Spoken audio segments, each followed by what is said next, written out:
est-ce que l'islam est compatible avec une société plurielle et pluraliste? Ou bien l'islam se réforme, se modernise au sens fort du terme, ou bien nous allons vers une confrontation, une conflagration. On dit l'islam est une religion. Je veux bien. C'est certainement une religion, incontestablement.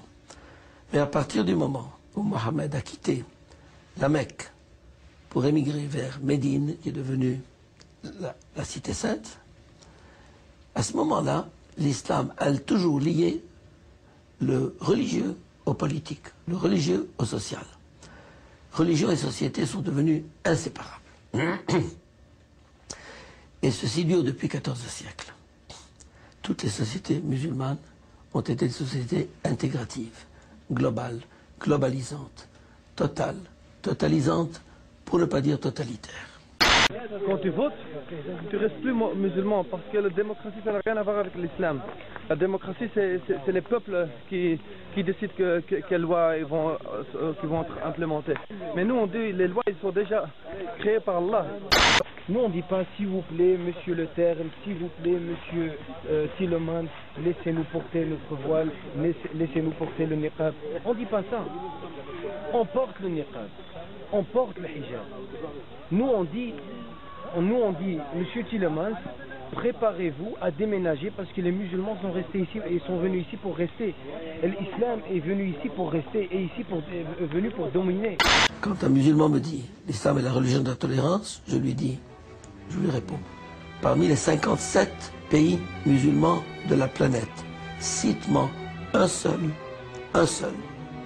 où la liberté religieuse existe. Le christianisme existe en Algérie depuis 20 siècles, et pourtant. Depuis quelques mois, le pouvoir fait pression. 26 temples ont déjà fermé. Raison invoquée, une nouvelle loi.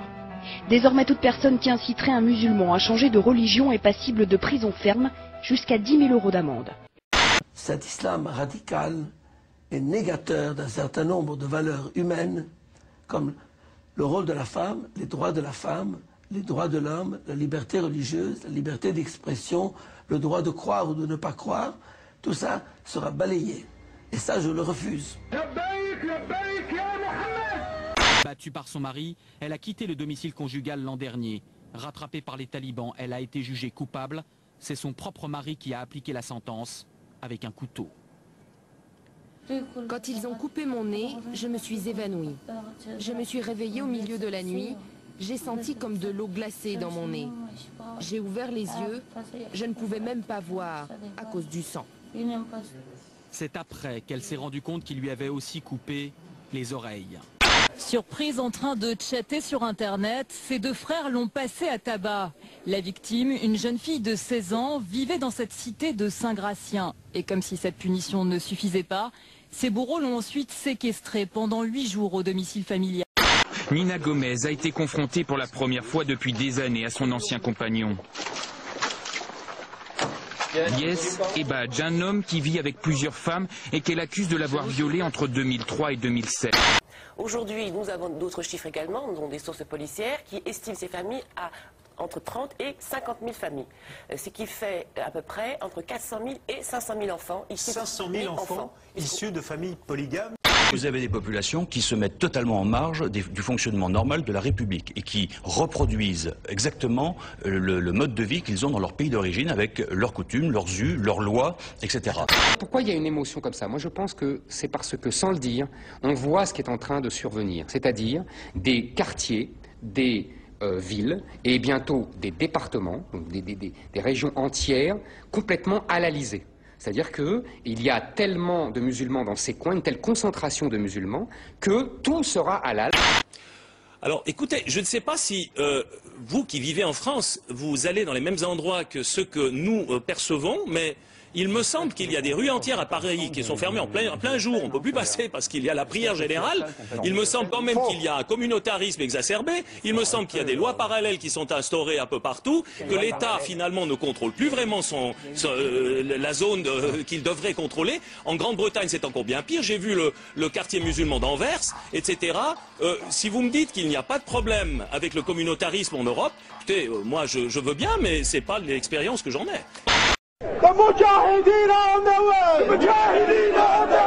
ce n'est pas l'Irak, ce n'est pas la bande de Gaza, ces images proviennent du centre de Londres. Un débat organisé autour du droit des femmes a été complètement phagocyté par des hommes qui sont venus pour agresser clairement des participants et des participantes. Donc moi je pense qu'il est aujourd'hui extrêmement important que tout le monde prenne la mesure de la situation et on ne peut pas laisser la population seule face à ces obscurantistes qui en fait se foutent complètement des valeurs de la République et du droit des femmes. Voilà les images de Montreuil. Vous voyez donc ce débat qui a dégénéré hier soir. Et moi je dis que dans les banlieues, le désordre, il n'est pas d'ordre, la cause n'est pas sociale, n'est pas économique, n'est pas urbaine, ce n'est pas social, c'est pas économique, ce n'est pas urbain. La cause est d'ordre culturel. Et quand on dit culturel, on va toucher beaucoup plus loin. Et pour pas dire des fois cultuel. En France, l'islam est la première religion dans les prisons. Voler, tirer, dealer, droguer, cramer, escroquer, arnaquer, trafiquer, respecter, prier, partir à la mosquée. En clair, vous dites il y a trop d'immigration. J'ai relu des chiffres oui, chez vous. 80% d'origine immigrée dans la cité des Bosquets. Dans l'état actuel du pays, nous sommes dans la capacité de continuer à accueillir, entre guillemets, parce qu'on n'accueille pas, 200 000 nouvelles personnes tous les ans. Par le triple jeu de l'immigration, de la démographie et des conversions, dans 100 ans, l'Occident est musulman. Et vous vous réveillerez quand il sera trop tard.